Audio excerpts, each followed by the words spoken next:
Naredil bom eno testni posnetek drsne spojke 110. Zato, da bom vedel, kje je potem poškodba, si označim na cevi in jo zadrsam, ker je pač to delam doma na ponku oziroma v skladišču, je malo tako. Zadrsam jo gor, cep, čez,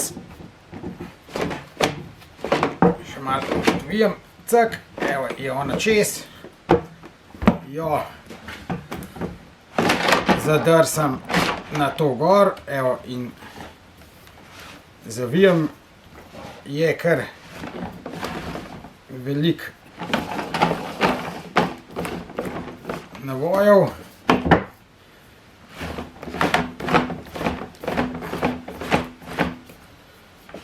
Takole, evo, zdaj na roke jo takole, potem pa jo je potrebno še z orodjem in ona prime.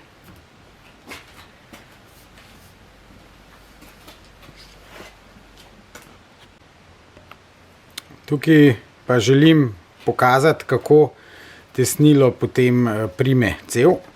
Se pravi, tale distančnik stisne matica takole in ona oprime cev. Tale smrekca ima pa tale zob, da gre samo do te mere, potem pa še naprej stiska tesnilo, tako da smreka ne poriva naprej cevi noter v notranjost.